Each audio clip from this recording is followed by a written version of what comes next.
સાંજના કોફી કે ચાની સાથે કે પછી જમવામાં સર્વ કરી શકાય એવા એકદમ પોચા મુઠિયા આજે બનાવવાની છું અને આજે આપણે મુઠિયા થોડી અલગ રીતે તૈયાર કરીશું. મુઠિયા એ દરેક ગુજરાતીને ભાવતું ફરસાણ છે અને અવારનવાર આપણે ત્યાં બનાવવામાં આવતું હોય છે. હું છું હેતલ, કિચન ક્રાફ્ટમાં તમારા બધાનું હાર્દિક સ્વાગત છે. તો ચલો આજની મજેદાર રેસીપી બનાવવાનું શરૂ કરીએ. મુઠિયા બનાવવા માટે અત્યારે મેં મેથીની ભાજી લીધી છે. તો મેથીની ભાજી આપણે 1.5 કપ લેવાની છે. લીલું લસણ લીધું છે અડધા કપ જેટલું. કોબીજ લેવાની છે આ રીતની એકદમ કૂણા પાનવાળી લેવાની. લીલા મરચાં લીધા છે 3 થી 4 નંગ જેટલા અને આદુનો ટુકડો લીધો છે. આદુ મરચાં લસણની પેસ્ટ વાટી લેવાની છે આપણે. તમે મેથીની ભાજીની સાથે પાલકની ભાજી પણ નાખી શકો છો. તો મેથીની ભાજીને પાણીથી મેં એકદમ બરાબર સાફ કરી હતી. હવે આપણે એને એકદમ ઝીણી સમારી લેવાની છે. તો જ્યારે પણ તમે મેથીની ભાજી સમારો ને તો આ રીતે હાથમાં એકદમ ઘટ પકડવાની અને પછી ચપ્પુથી આ રીતે કટ કરવાની. તો એકદમ ઝીણી તમારી મેથીની ભાજી કટ થશે. અને ઘણા લોકોની એ કમ્પ્લેન હોય છે કે મેથીની ભાજી આપણે જ્યારે કટ કરીએ ને સમારીએ ને તો એ કાળી પડી જાય છે. તો હંમેશા મેથીની ભાજી તમે સમારો તો સ્ટીલવાળા ચપ્પુનો ઉપયોગ કરવાનો, લોખંડના ચપ્પુ કે છરીનો ઉપયોગ નહીં કરવાનો.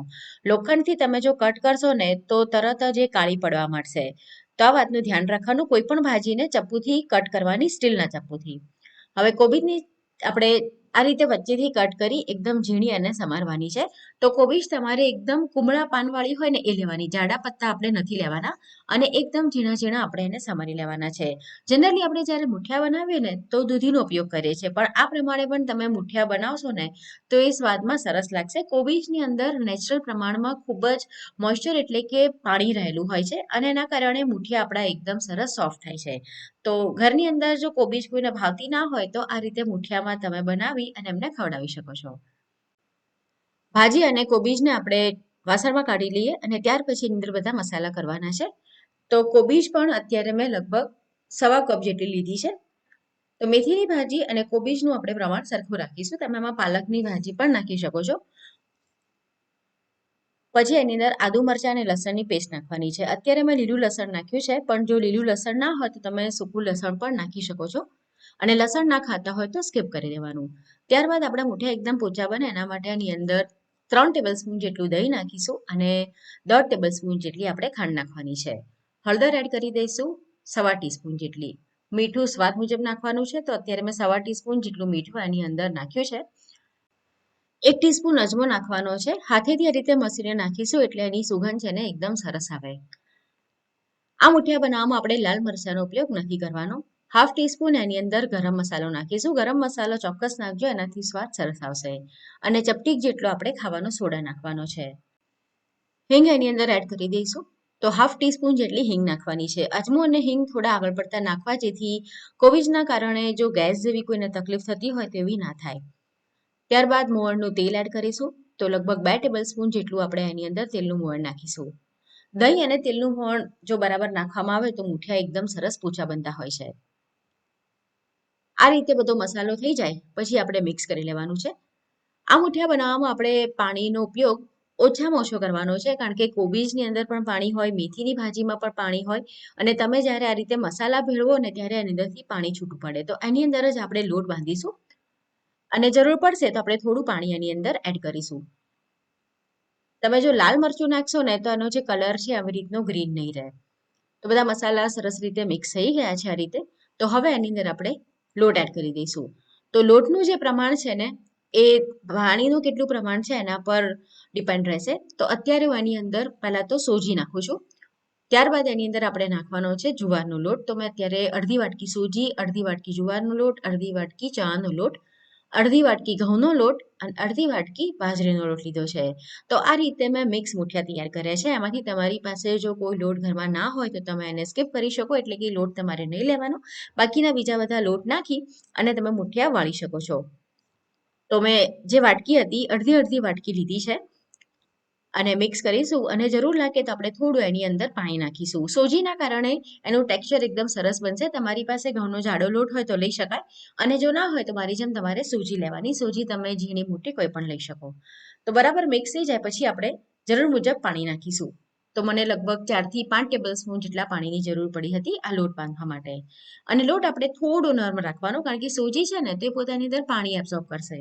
તો લોટ તમારો પછી કઠણ થઈ જશે. તો પહેલા આપણે લોટને થોડો નરમ રાખીશું અને લોટને બરાબર મિક્સ કરી અને ઢાંકીને ઓછામાં ઓછું 15 થી 20 મિનિટ માટે તો રહેવા જ દેવાનો છે. તમારી પાસે સમય હોય તો તમે અડધાથી પોણા કલાક પણ રાખી શકો, પણ સમય ના હોય તો એટલીસ્ટ 15 થી 20 મિનિટ એને રહેવા દેવાનો, જેથી સોજી સરસ પલળી જાય, બધા લોટ મસાલા સરસ મિક્સ થઈ જાય. તો હવે આપણે એને ઢાંકી અને લગભગ 15 થી 20 મિનિટ માટે તો રહેવા જ દઈશું. ત્યાં સુધી આપણે જે પ્લેટની અંદર આપણે મુઠિયા મૂકવાના છે ને, એની અંદર તેલ લગાડી દઈશું, જેથી આપણા મુઠિયા ચોંટે નહીં. તો આ રીતે મારી પાસે સ્ટીમર છે, એની અંદર આ પ્લેટ છે. તમારી પાસે ના હોય ધારો કે સ્ટીમર, તો તમે કોઈ પણ તપેલીની ઉપર ચાળણી મૂકી એમાં પણ મુઠિયા મૂકી શકો છો. હવે 20 મિનિટ થઈ ગઈ છે, તો હવે આપણે મુઠિયા વાળી લઈએ. તો હાથને આપણે તેલવાળો કરી દેવાનો, જેથી લોટ આપણા હાથ ઉપર ના ચોંટે, અને આપણે એમાંથી નાના નાના મુઠિયા વાળીને તૈયાર કરી લઈશું. તમારે જો બાળકોને લંચ બોક્સમાં આપવા હોય તો તમે રાતના જ આ રીતે મુઠિયાને સ્ટીમ કરીને રાખી શકો, અને પછી સવારે તમે એને વઘારી અને પછી આપી શકો છો. અથવા જ્યારે સાંજે તમારી પાસે સમય ઓછો હોય તો તમે આ પ્રમાણે સવારે જ મુઠિયા વાળીને તૈયાર રાખી દો, તો સાંજે ફટાફટ વઘારી અને સર્વ કરી શકો. તો આ પ્રમાણેના નાની નાની સાઈઝના મુઠિયા વાળીને તૈયાર કરવાના છે. સ્ટીમરમાં પાણી ઉકળવા મેં મૂકી દીધું હતું. તો તૈયાર કરેલી પ્લેટને મૂકી ગેસની ફ્લેમને ફાસ્ટ રાખીશું અને હાઈ ફ્લેમ ઉપર 20 મિનિટ માટે એને આપણે સ્ટીમ થવા દઈશું. 20 મિનિટ થઈ ગઈ છે, તો આપણે ચેક કરી લઈએ. તો જોઈને જ ખબર પડી જાય છે કે મુઠિયા તૈયાર છે. તમે ચપ્પુથી પણ ચેક કરી શકો. તમે ચપ્પુ એમાં આ રીતે ચેક કરવા માટે મૂકશો તો એકદમ જ ક્લીન આવશે, એટલે કે મુઠિયા તૈયાર છે. તો પ્લેટને આપણે બહાર કાઢી ઠંડી થવા દઈએ. ગેસ આપણે બંધ કરી દેવાનો છે. ગરમ ગરમ મુઠિયાને આપણે કટ નથી કરવાના. તમે જો ગરમ ગરમ કટ કરવા જશો ને તો એ તૂટી જશે. તો ઠંડા થઈ જાય પછી આપણે એને કટ કરીશું. હવે તમારે જો આ મુઠિયાને સ્ટોર કરવા હોય તો તમે એને આ રીતે સ્ટોર કરી શકો છો, કટ કર્યા વગર જ. અથવા તો પછી કટ કરીને વઘારી પણ શકો છો, તરત તમારે ખાવાના ઉપયોગમાં લેવા હોય તો. અને તમે જો હેલ્થ કોન્શિયસ હો તો તમે એને વઘાર કર્યા વગર પણ ખાઈ શકો છો. એમનેમ પણ કાચા મુઠિયા પણ ખાવામાં ખૂબ જ સરસ લાગે છે. મુઠિયા વઘારવા માટે અત્યારે મેં 2 ટેબલસ્પૂન જેટલું તેલ ગરમ કર્યું છે. એની અંદર આપણે 1/2 ટીસ્પૂન જેટલી રાઈ ઉમેરવાની છે. રાઈ બરાબર ફૂટે એટલે એની અંદર થોડા લીલા મરચાં અને મીઠા લીમડાના પાન ઉમેરી દઈશું. અને ત્યારબાદ હિંગ ઉમેરવાની છે. તો મેં 1/4 ટીસ્પૂન જેટલી હિંગ, 1 ટીસ્પૂન જેટલા મેં તલ એની અંદર નાખ્યા છે. બરાબર મિક્સ કરી લેવાનું છે. મેં અત્યારે વઘારમાં બહુ વધારે તેલનો ઉપયોગ નથી કર્યો. અને આ રીતનું નોનસ્ટિક અને થોડું પહોળું પાન હોય ને એવું લેવાનું, જેથી મુઠિયામાં વઘાર સરસ રીતે લાગી જાય અને વધારે આપણને તેલની જરૂર ના પડે. બરાબર મિક્સ કરી લઈશું. અને સ્લો ફ્લેમ ઉપર તમે એને જો રાખી મૂકશો ને તો એકદમ સરસ એ ક્રિસ્પી બનશે, ઓછા તેલની અંદર. અને તમને જો ક્રિસ્પી ના જોઈતા હોય તો આ રીતે વઘાર મિક્સ કરી અને પછી તરત જ તમે એને ખાવાના ઉપયોગમાં લઈ શકો છો. તો સાંજે ચા કોફીની સાથે ખાઓ કે પછી સાંજના જમવા માટે આ મુઠિયા એકદમ સરસ પોચા બને છે અને ખાવામાં ખૂબ જ સરસ લાગે છે. સાથે સાથે એકદમ હેલ્ધી પણ છે. તો ગેસ બંધ કરી કોથમીર નાખી દઈશું. તો ગરમા ગરમ મુઠિયા તૈયાર છે. તો આજની રેસીપી તમને કેવી લાગી કમેન્ટ કરીને ચોક્કસ જણાવો. જો રેસીપી પસંદ આવી હોય તો વિડીયોને લાઈક અને શેર કરો. તો ફરીથી મળીએ આવી જ નવી રેસીપીની સાથે.